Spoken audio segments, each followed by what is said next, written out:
Hi guys. So last newsletter's video was all about different character features, how different people look from different countries. I shared some character art, and this week is going to be about what all the different kingdoms look like. I absolutely love in books when the worlds feel tangible. I love to travel, I love to see different places, I love looking at pictures of different places in the world, and I really wanted to have that somewhat present in my own story. I wanted there to be different looking places, and I thought realistically their countries are going to look different from one place to the next. That said, let's jump into it.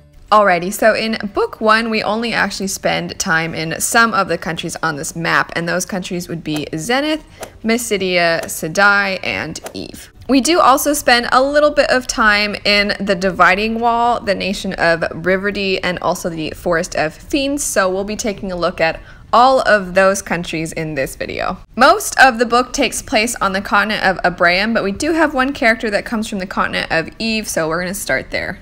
Despite Eve being the home to one of the main characters of the book, we don't spend a ton of time there. However, we do get some insight as to what Eve looks like. Very little, but some from this particular character.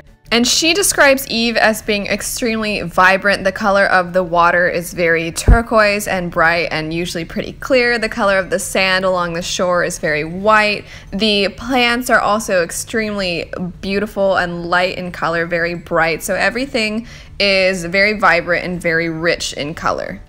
This is very much in contrast to a lot of the other places we see in the continent of Abraham. And we're going to start with the nation of Riverdee.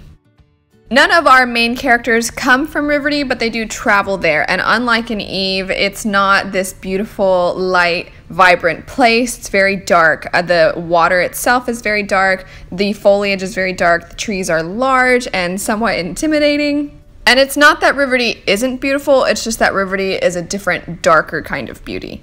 The same can't really be said for the next place we're going to look at, which would be the Forest of Fiends. Just like with the nation of Riverdee, none of our main characters are from the Forest of Fiends, but at some point some of our characters do end up there. And Fiends are creatures in the world of peace and turmoil that are somewhat like animals, but they have the ability to use the same kind of magic that humans can use. And while Fiends are found throughout the entire continent of Abraham, they do seem to be very present, more so in the Forest of Fiends than anywhere else. And so while some people might normally find the landscape of the Forest of Fiends sort of kind of pretty, most people just find it spooky because there's a lot of roots throughout the ground and the trees are a little looming and intimidating looking, and that only amplifies the fact that that particular place is a place that most people want to stay away from. Speaking of places that not everybody is really so keen to visit anytime soon, the next place we're going to look at is the nation of Siddhaye.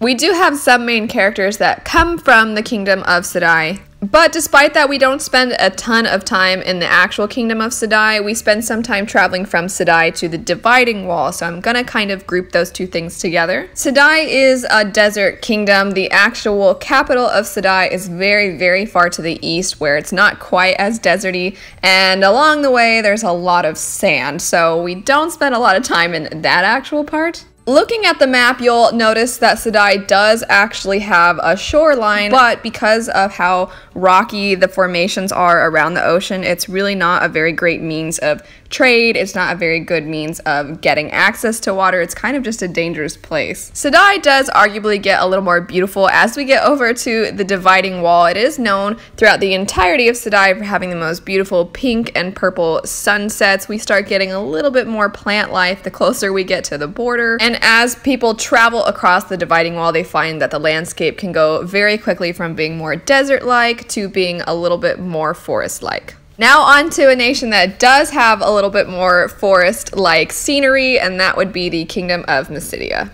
Cydia is a place where we actually have a lot of main characters that come from, and it does have kind of a mix of different scenery. It is known for having very, very vast, open, rolling hills, but it also is known for being extremely stony in some places, a lot of rock, and they actually have the capital of their country called Stonewall. However, because of how far north they are in the world, they do go from being pretty open and somewhat forested rolling hills to very snowy and very cold, and the landscape can be very daunting and not very fun to travel because it gets foggy, it gets rainy. It's not the best place to be, even though it's beautiful. When it gets to be winter, you probably don't want to be in Cydia. Last place we're going to look at would be the country of Zenith, and unlike basically everywhere else we've looked at in Umbrea, this is the one place that everybody wants to be. We do spend a great deal of book 1 in Zenith. We have some characters that come from this country, and it is known for being very prestigious. It's known for being extremely majestic, extremely beautiful. It's got very open areas. It does have some forested areas along the border with Cydia. You will find some landscape that's similar to the Cydian landscape, but for the most part, Zenith is just kind of a pleasant place to be. It's generally sunny without the heat that Siddhaye has. It does get cold at times, but not nearly as cold as Cydia. It's kind of just an enchanting, magical place to be. It's got a lot of very pretty green areas. It's got a lot of pretty lakes. It's got a lot of pretty forested paths, and on top of that, they also have some very, very beautiful gardens. They are at times referred to as the realm of scholars, and this is in part because of their love of the beautiful things in the world. So sculptures that people can create, the arts, they really, really admire that, and they really appreciate anytime people can combine both the natural beauty of the world with the beautiful kinds of things that human beings can make. That's it though. Thank you so much for getting to explore the world of my book with me. I hope you guys enjoyed a lot of the pictures I shared. I took all of these pictures from various places I've been to, and I just feel like not everybody has the means to travel, but we can all, it sounds so cheesy, but we can all go somewhere in the books we read. We can all let our imaginations wander, and I really wanted that to be a part of my story. If you're interested in seeing more videos about my book, I'll have the playlist linked down below. And don't forget, as of right now, when this is getting sent out, there is a social media giveaway going on. You just share a picture from the Instagram page that I have attached to the newsletter, or you can just share your own image, tag hashtag Peace and Turmoil in it, and then you're automatically entered. All that said, I hope you all have a great rest of your day. Happy reading, and I'll see you guys later. Bye.